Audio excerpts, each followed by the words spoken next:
I'm Daniel Voss, former Staff Sergeant, U.S. Army. I served 2 tours overseas, breathing in the dust of foreign lands and shouldering burdens heavier than any pack. I earned every medal pinned to my chest, each a testament to unwavering commitment, sacrifice, and the bonds forged in the crucible of combat. These days, I live a quiet life. The roar of engines and the crackle of gunfire have been replaced by the gentle hum of my refrigerator and the chirping of birds outside my window.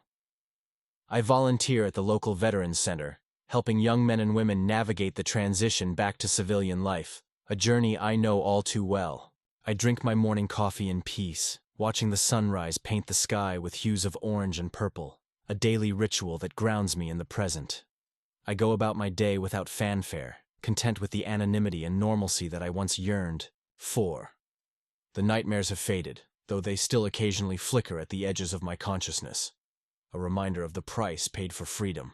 I find solace in routine, in the predictability of the everyday, a stark contrast to the chaos and uncertainty that defined my years in uniform.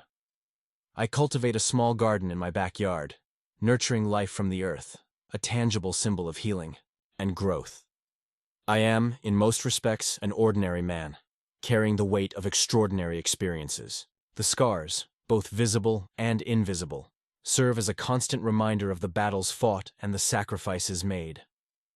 I am a veteran, a title I wear with both pride and humility, a badge of honor earned through years of service and unwavering dedication to a cause greater than myself. I strive to live a life worthy of that title, to honor the memory of those who never made it home, and to contribute to the community that welcomed me back with open arms. My days are filled with purpose, with a quiet sense of satisfaction that comes from knowing I have made a difference, however small. I am a survivor, a testament to the resilience of the human spirit, a living embodiment of the values I swore to defend. I find joy in simple pleasures, in the company of friends and family, in the beauty of nature that surrounds me. I am grateful for each new day, for the opportunity to live, to love, and to contribute to the world in my own small way. I am Daniel Voss, a veteran, a survivor, and a man who has found peace in the aftermath of war. A peace that I guard fiercely and cherish deeply, that is, until last Thursday. It was Veterans Day, a day dedicated to honoring the service and sacrifice of those who have worn the uniform of the United States Armed Forces. A day for parades, speeches, and heartfelt expressions of gratitude. For some, it's a day to reflect on the past, to remember fallen comrades, and to reconnect with the bonds forged in shared experiences. For others, it's a day of somber remembrance, a reminder of the costs of war and the sacrifices made in the name of freedom. For me, it's a complex mix of emotions: pride, gratitude, sorrow, and a deep sense of responsibility to honor the sacrifices of those who came before me. I had been invited to speak at a local high school. Nothing fancy, just share a few stories about my time in the Army and talk about the importance of community service. It was an opportunity to connect with the younger generation, to share my experiences, and to inspire them to serve their communities in whatever way they can. I prepared my remarks carefully, choosing stories that would resonate with the students, stories of courage, teamwork, and the importance of always doing the right thing, even when it's difficult. I wanted to convey the values that had guided me throughout my life, both in and out of uniform. I wanted them to understand the importance of service, of giving back to the community, and of standing up for what they believe in. I wore my dress, blues for the occasion, polished, decorated, pressed to perfection. Each medal represented a specific achievement, a moment of bravery, a selfless act of service. They were tangible reminders of the sacrifices I had made and the challenges I had overcome. The uniform itself was a symbol of pride, not just for me, but for all who have worn it. It represented a commitment to duty, honor, and country. I felt a sense of solemn responsibility donning it, knowing I represented all of those who came before me and the ones who will come after me. Stepping into the school auditorium, the air buzzing with anticipation and youthful energy, I felt a surge of purpose. This was my chance to connect with the future, to share my story, and to inspire the next generation. It was an honor, and I approached the task with reverence and enthusiasm. After the event, feeling a sense of accomplishment and satisfaction, I decided to treat myself to a coffee. I stopped at a small coffee shop across from the park, the kind of place where they write your name in cursive on the cup and overcharge for a croissant. I appreciated the small-town charm, the sense of community that permeated the air. I ordered a latte, the rich aroma filling my senses, and found a seat outside on the patio, bathed in the warm afternoon sun. I watched the world go by, observing the interactions of people around me, the laughter of children playing in the park, the quiet conversations of couples sharing a moment together. It was a peaceful scene, a tableau of everyday life that I had come to cherish. The latte was delicious, the perfect blend of coffee and cream, a small indulgence that I savored with each sip. I felt grateful for the simple pleasures in life, for the opportunity to enjoy a quiet moment of reflection in the midst of a busy day. I closed my eyes for a moment, basking in the warmth of the sun, letting the sounds of the city wash over me. It was a perfect moment, a brief respite from the burdens of the past, a reminder of the beauty and goodness that still exists in the world. As I sat there sipping my latte and enjoying the peaceful atmosphere, I felt a sense of contentment wash over me. I had served my country, I had made a difference, and now I was enjoying the fruits of my labor. I was grateful for the opportunities I had been given, for the challenges I had overcome, and for the life I had built for myself in the aftermath of war. I am a veteran, and I am proud of my service. The world, however, was about to interrupt that contentment and remind me that not everyone felt the same way I did. I was sitting outside, sipping my latte, when I noticed a commotion across the patio. A series of sharp, escalating voices cutting through the previously peaceful ambiance.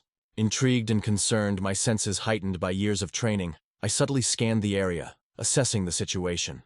It was then that I saw them, a sight that would soon shatter the tranquility of the day. A girl, maybe 17, in designer clothes, phone glued to her hand, was storming around, screaming about too many flags and why people are dressed like they're invading something. Her voice was shrill and piercing, her words laced with disdain and contempt. Her body language was aggressive, her movements jerky and agitated. She seemed to be deliberately trying to draw attention to herself, to provoke a reaction from those around her. Her designer clothes, the latest fashions, seemed incongruous with her abrasive behavior, creating a jarring contrast between appearance and attitude. The phone glued to her hand was a constant reminder of her generation, a generation that seemed to prioritize social media attention over genuine human connection. Her outburst was a stark reminder of the divisions that still exist in our society, the lack of understanding and respect that permeates so much of our public discourse. Her mother, a tightly wound Karen type with a pearl necklace and permanent frown, was trying to calm her down. The mother's efforts appeared futile. Her attempts to reason with her daughter only served to escalate the situation. The pearl necklace and permanent frown were classic Karen trademarks, symbols of privilege and entitlement. Her tightly wound demeanor suggested a life of control and perfectionism, a life that was now being threatened by her daughter's unruly behavior. The contrast between the mother and daughter was striking, a reflection of the generational divide that often exists in families. The mother seemed desperate to maintain order and decorum, while the daughter seemed determined to rebel against societal norms and expectations. The tension between them was palpable, a silent battle being waged in the middle of a public space. The scene was unsettling, a reminder of the social unrest that simmers beneath the surface of our seemingly peaceful society. It was a conflict brewing, a clash of values and perspectives that threatened to explode at any moment. But the girl locked eyes with me. Her gaze was direct, unwavering, and filled with animosity. It was as though she had been searching for a target, someone to unleash her anger and frustration upon. The intensity of her stare was unnerving, a violation of personal space and a challenge to my presence. It was a moment of confrontation, a direct challenge to my identity as a veteran and a symbol of everything she seemed to despise. The air crackled with tension, the silence broken only by her harsh breathing. It was a moment of reckoning, a collision of two worlds that were destined to clash. It was in that instant that her personal actions became my problem. She marched straight over, flipped her platinum blonde hair with a dramatic flourish, and said, "You look disgusting in that." Her words were delivered with venom, her tone laced with contempt and disgust. The flipping of her hair was a deliberate act of defiance, a sign of disdain and disrespect. Her eyes narrowed, focusing on my uniform with a critical and judgmental gaze. Her words were a direct attack on my identity, on my service, and on everything I stood for. It was a moment of personal insult, a violation of my dignity, and a challenge to my honor. I blinked, thought I misheard. Perhaps my senses were deceiving me, perhaps I had misinterpreted her words. I struggled to comprehend the depth of her animosity, the sheer hatred that seemed to radiate from her being. I searched her face for any sign of remorse, any indication that she might regret her harsh words, but there was none, only a cold, unyielding contempt. She repeated, "You're what's wrong with this country. People worship war and pretend you're heroes when you're just trained killers." Her words were like a punch to the gut, a direct assault on my moral compass and my sense of self-worth. She was dismissing my years of service, invalidating my sacrifices, and reducing me to a caricature of violence and destruction. Her words were a betrayal of the trust I had placed in my fellow citizens, a reminder that not everyone appreciated the sacrifices made by those who serve in the military. Her words were a challenge to the very foundations of our society, a questioning of the values that we hold dear. The venom that laced through her words caused a visible reaction from those around us. The pleasant hum of chatty customers and the low fee sounds of coffee shop music stopped dead in their tracks. Even the barista poked his head out of the back, peering around to see what the commotion was. I stood up slowly, not to argue, not to escalate, just to leave. I had no desire to engage in a debate with someone who was so clearly filled with hatred and ignorance. I wanted to remove myself from the situation, to avoid any further confrontation or escalation. I sought to preserve my dignity and to protect myself from further verbal abuse. I was not going to allow this girl to ruin my day or to diminish my sense of self-worth. I turned to walk toward the exit, my head held high, my shoulders squared, determined to leave the situation with grace and composure. But she would not allow me to walk away so easily. She continued to pursue me, her words growing louder and more aggressive with each step.